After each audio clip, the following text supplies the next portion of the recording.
አብይ አህመድ የኢትዮጵያ ሰብአዊ መብት ኮሚሽን የተዛባ ሪፖርት ያወጣ ነበር ሲል ወነጀለም። ጠቅላይ ሚኒስትር አብይ አህመድ የአገሪቱን የመብት ጥበቃ ተቋም የኢትዮጵያ ሰብአዊ መብት ኮሚሽን ባለፉት ዓመታት የተዛባ ሪፖርት ሲያወጣ ነበር ብሏል።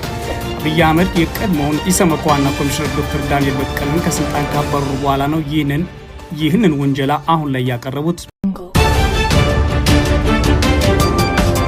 ትራምፕ በሎስ አንጀለስ የተቀሰቀሰውን ግጭት ተከትሎ ወታደሮችን አሰማርተዋል። የአሜሪካው ፕሬዝዳንት ዶናልድ ትራምፕ በሎስ አንጀለስ ለተቃውሞ የወጡ ሰነድ አልባ ስደተኞች የፈጠሩትን አለመረጋጋት ለመቆጣጠር 2000 ወታደሮችን አሰማርተዋል ተብሏል።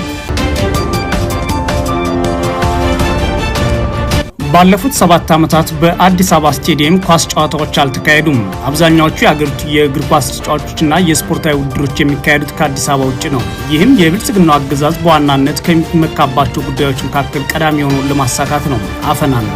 ይህን አፈና መሰረት ያደረገና የእግር ኳስ ተጫዋቾችና ደጋፊዎቻቸው የሚያሳዩትን ትርኢትና የሚይዟቸውን መለያዎች በመጥላት አገዛዙ በአዳማ በሐዋሳና በባህር ዳር እንዲሁም አልፎ አልፎ ደግሞ በድሬዳዋ ጨዋታቸውን እንዲያደርጉ ሲያስገድድ ቆይቷል።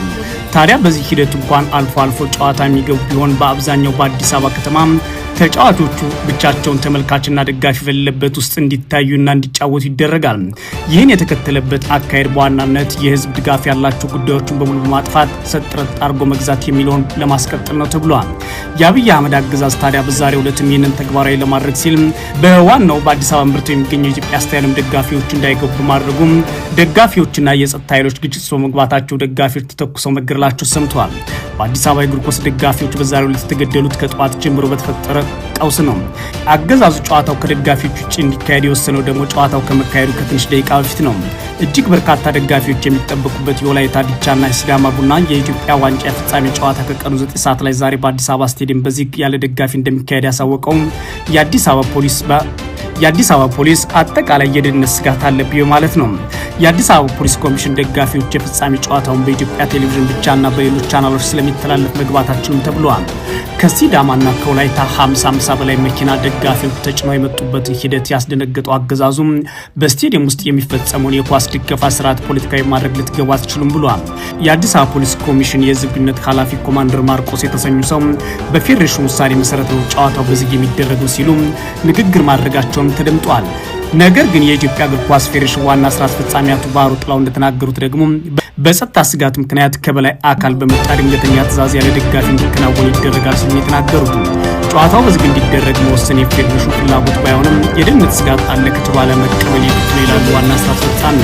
ነገር ግን መረጃው ዘግይቶ የደረሰው ቢሆን ፌዴሬሽኑ ቢላክላቸው እንዲሰብስብ የሚወስነው ግን ጨዋታው ከመካሄዱ ከትንሽ ደቂቃዎች በፊት ነው ተብሏል። በዚህም የተነሳ የወላይታ ዲቻና የሲዳማ ቡና ተጫዋች ደጋፊዎች በሺዎች የሚቆጠሩ በአዲስ አበባ ከመጡ በኋላ ተከትለዋል። ይህንን ተከትሎ ታዲያ አገዛዙ ወደ ስቴዲየም አትክልት በሚል ወታደሮች ያሰማራ ሲሆን የተለያዩ ግጭቶች ተኩሶን ተኮስ ሁለት ሰዎችን ሲጎዳም አንዱ ወደ ሆስፒታል የተባለው ይህ አገዛዙ በትላንትናው ዕለት ኢንተርኔትን በመዝጋትና የዩቲዩብና ማህበራዊ ገጾችን በማገድ የጦርነት ይብቃም ፕሮግራም ካዘጋጀ በኋላ አሁን ደግሞ የእግር ኳስ ደጋፊዎችን በኃይል ከስቴዲየም አትገቡ በሚል አፈና በፈጸም በአዲስ አበባና በተለያዩ ቦታዎች ላይ በዛሬው ዕለት ውጥረት እንዲነግስ ያደረገበት ልዩ ክስተት ሆኖ አልፏል። የአገዛዙ ጠቅላይ ኤታማዦር ሹም ፊልድ ማርሻል ብርሃኑ ጁላ ታሪካዊ ጠላቶቻችን ሆኑ ተላላኪ ባንዳዎች በኢትዮጵያ የሚመኙት የእልቂት ድግስ አለ፣ ይህ ግን ፈጽሞ አይሳካም ሲሉ ዛቱ። አገዛዙ የልዩ ዘመቻዎች እዝ 43ኛ ዙር መሰረታዊ ኮማንዶ ሰልጣኞችን አስመረቁ ሲል የፋኖ ኃይሎች በተመሳሳይ ለተከታታይ ወራት ያሰልጥናቸውን የፋኖ ኮማንዶዎች አስመርቀዋል። ኤታማዦር ሹም ፊልድ ማርሻል ብርሃኑ ጁላ መከላከያው እየተጠናከረ ስለሆነ ላኪዎችም የሆኑት ታሪካዊ ጠላቶቻችን ሆነ ተላላኪዎች ባንዳዎች የሚመኙት የእልቂት ድግስ መቼም ቢሆን እውን አይሆንም ሲሉ የተደመጡት ብርሃኑ ጁላ ጠላት ያሏቸው አካላት ሞታችን ሲመኙ እነሱ ይሞታሉ፣ ውድቀታችን ሲመኙ እነሱ ይወድቃሉ፣ ቀድሞው እንደሚበታተኑ የተረጋገጠ እየሆነ መጥቷል ሲሉም ተናግረዋል።